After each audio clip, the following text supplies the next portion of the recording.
Hoje nós já temos nas leituras duas histórias que tem uma parte muito parecida nelas. Seja quando nós lemos lá no livro de Números a história de Moisés, que ele convoca por Moisés, estava ali sentindo cansado da dificuldade do trabalho que ele tinha, do fardo da liderança que ele recebeu. E ele, porque já vai o momento que a gente tem o coração realmente. Quando a gente olha assim o texto, a gente pensa assim, Moisés, nossa, ele está ali meio revoltado, né? Está até falando demais, mas ele está colocando nas mãos de Deus como está o coração dele realmente. Então, a nossa oração também com Deus deve ser realmente colocar nas mãos dele como está o nosso coração. Se é para aquilo tudo ou não, isso é outra história, né? Deus sabe cada coisa. Mas então Moisés, naquela situação toda, vai lá, reclama ali com Deus, ora, e nisso, ele reúne lá as pessoas que, enfim, Deus já reclamou. Mas ainda assim, aquelas pessoas se sentiram tocadas pelo Espírito de Deus, profetizavam, faziam o que era necessário fazer. E aí começa uma discussão. Mas eles não estavam lá com a gente. Como é que vai deixar isso, Moisés? Não, vai lá, não deixa não.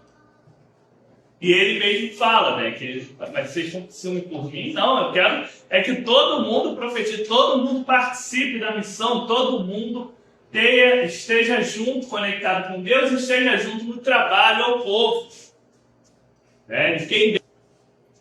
E na história do Evangelho a gente tem uma situação muito similar. Que ali pessoas tinham aprendido o que Jesus tinha falado, tinham recebido a palavra de Jesus, mas não estavam andando ali com os discípulos, não estavam juntos naquela caminhada.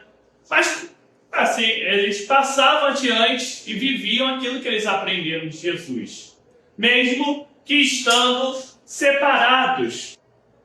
E aí os discípulos ficam ali, Jesus, não pode deixar, não, a gente repreendeu eles, não pode. Jesus fala, não façam isso. Se eles não são contra nós, eles são por nós. Nós temos aí já uma das grandes chaves de hoje, que o trabalho do reino de Deus, a missão que Deus confia a todos nós, é um trabalho de todos.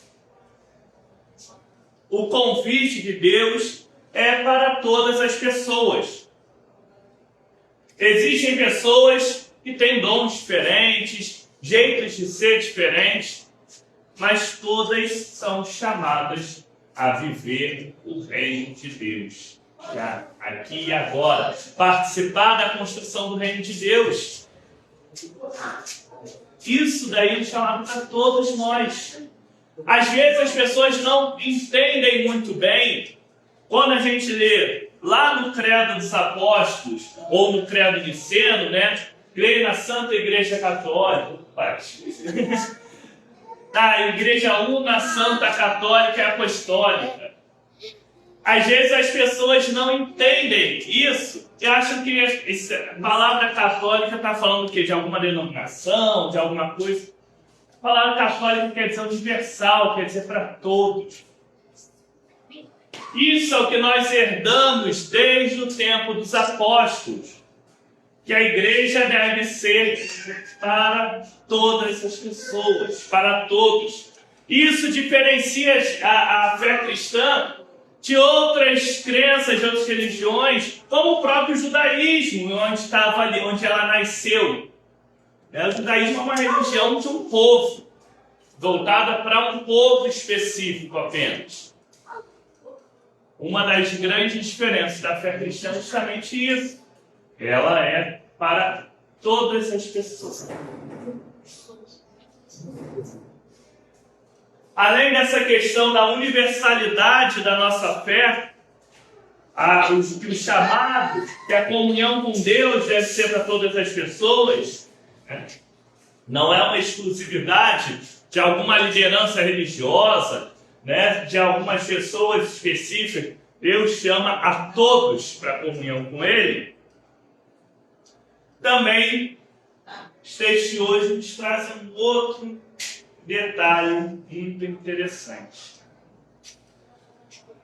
Quando a gente vai pensar na nossa vida, na nossa conduta, na nossa forma de ser cristãos e cristãs,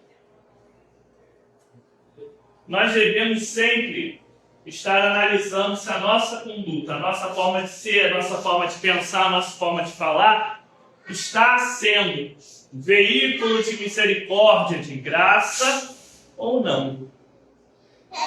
Jesus usa uma linguagem ali bem forte, mas é para ver se dá uma sacudida ali nas pessoas, né? Elas acordam para entender o que elas têm que fazer. E aí ele fala lá com eles, né? Fala, se a sua mão faz pecar, melhor arrancá-la fora, aquela coisa toda.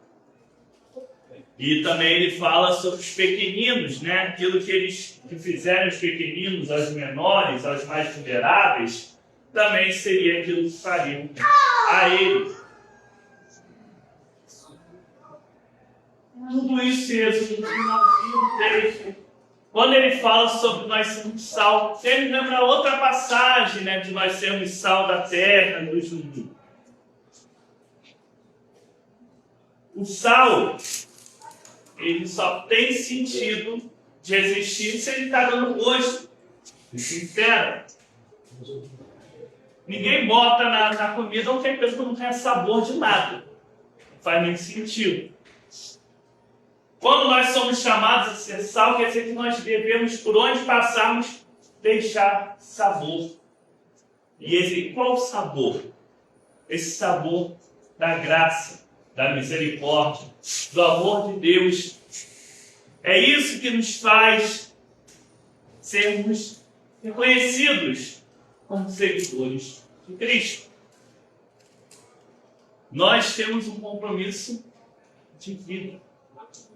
Todos nós, lá atrás, quando fomos batizados, seja se fomos batizados bebezinhos, seja se fomos batizados maiorzinhos, recebemos e entramos nesse compromisso. Se fomos batizados como pequenininho, nossos pais botaram nessa. Já botaram a gente na herança. Se foi como maiorzinho, a gente mesmo que escolheu isso. Mas seja como for, é um compromisso. É fazer parte de uma aliança. Por isso que a Bíblia fala em aliança. É como se fosse um contrato. Nós estamos fazendo parte dessa aliança com Deus por meio de Jesus Cristo. Então todos nós, no batismo que nos une, também temos que viver esse compromisso de amor, esse compromisso de misericórdia, esse compromisso de fidelidade, esse compromisso de realmente entender que o chamado de Deus é para todos, para toda a sua criação. E esse desafio de tentarmos viver cada dia mais, um pouquinho, refletindo esse amor, essa bênção, essa graça que nós recebemos de Deus. É desafiador? Com certeza. Mas a gente está aí para isso, para ser desafiado. É se a gente sair. Eu gosto sempre de uma coisa que eu ouvi. Se a gente sair da igreja sempre muito confortável, não sair um pouquinho desafiado, tá com problema. A gente tem que sair desafiado. A gente tem que sair desafiado a viver cada vez mais um pouquinho do amor de Deus na nossa vida e na vida dos outros. Deus nos abençoe para isso. Amém.